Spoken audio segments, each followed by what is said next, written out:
Hi, I'm Paloma Faith and I play Bet Sykes. Let's take a first look. The army, I'll have no more to do with it now. I want to be my own man. I started up a security firm. My apologies. Thursday night's always a bit naughty. We can meet Saturday, it's going to be a nice day. It's rather forward of you. No, I saw the weather forecast. I didn't get your name. Pennyworth. Thomas Wayne. I have security needs. I recently discovered a criminal conspiracy. They're missed. They can't afford to have any loose ends. Ralphie! Esme! Ralphie! Call us when you've got Thomas Wayne.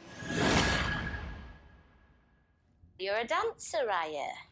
I love dancing, me.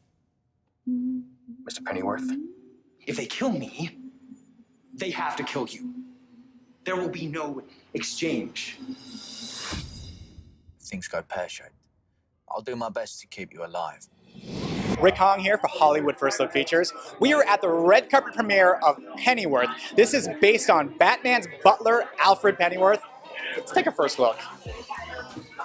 So I was wondering, like, how long have you been sitting on the idea of Pennyworth then? Like, I mean, I'm sure it probably came up a couple years before, like, the Gotham ended for you. Yeah, it was. We've been talking about it inside Warner Brothers for some time, and like a lot of these things, there's a moment when the time is ripe and the iron is hot and all those metaphors, and it was now. I would have been happy and loved to do this show 10 years ago or 5 years ago. Because it's a natural story, you know, it's not about running through the characters until you get to Pennyworth. It's about how good the character is in the first place. All of us, well, me and Jack particularly Jack, could be intimidated by taking on the roles because we know where they end up and we know they're kind of iconic as characters, but really, certainly for Thomas, there's very little known about him. We know that he dies, he's murdered by Joe Chill on Crime Alley, but we kind of don't know how he gets there or much about the man, other than him being like upstanding and philanthropic and a good citizen of Gotham. So it's been exciting to kind of craft that and create that with Bruno, our showrunner and show writer. He goes on quite a kind of morally compromising journey to end up as the good person he does. He's involved in this kind of quite covert underground world, and although he's good and principled, those things, there are things that challenge him along the way on that journey. Pleasure to meet you because I've seen a couple episodes, and right now you are my girlfriend's favorite character. Oh, good. Not yours. Oh no, I love your character too, but you know, like I still have more people to interview tonight, so. Actually, I mean, this character is great because like she's mischievous, she's villainous. Are you having a fun time playing her? I had such a fun time playing her. She's the right mix of who I really am and who I'd love to be able to be. I mean, I know that like the characters are pretty much born on the page. It's kind of like more of like original characters, especially you playing Bet Sykes.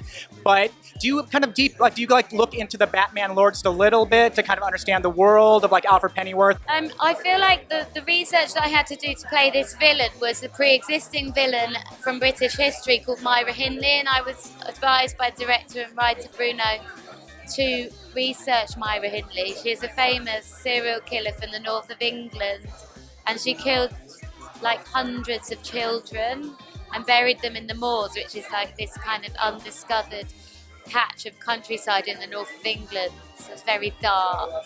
But she was relatively recent, so there's quite a lot of people still alive who met her and speak about what she was like. So I watched lots of things about that. What kind of elements of Pennyworth did you bring? Did you go deep like into like the Batman lore, or did you kind of stay away from all of that because you know essentially the characters like on the page? Yeah, I mean there's such a wealth of knowledge out there that I felt like if I started, I wouldn't stop. And because our story takes place before a lot of the comics, Bruno Heller's fantastic script was where I started, and that was sort of our Bible. And he gave us so much information in that that really helped us out. So that was my starting point. Yeah. Wait, you have a lot of physical scenes. So did you get hurt? I mean, it was a lot of training for you to be in those physical scenes because I mean, this guy's like part of like a military secret service. So Yeah, I mean, we did some physical training. There's a weird place in London which is behind a row of houses. You'd never know it was there, and it's a big weapons armory. So if there's a zombie outbreak, I now know where I'm going. And they've got all stuff from modern day to all the way back to sort of prehistoric medieval times. So I got locked in there for a couple of days with some weapons geeks who showed me how to use everything. Did a lot of running, yeah, stuff like that, really. the show premieres Sunday, July 28th on EPIX. Thank you so much for watching. Don't forget to like, comment, and subscribe on our channel. Until next time, I'm Rick Hong. You've been watching Hollywood First Look Features. Da-na-na-na-na-na-na-na-na, Batman!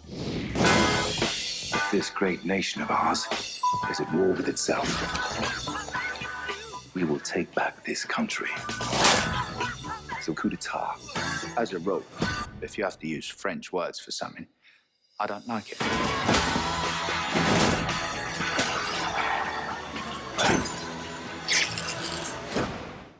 I don't like violence. And I don't like you, mate.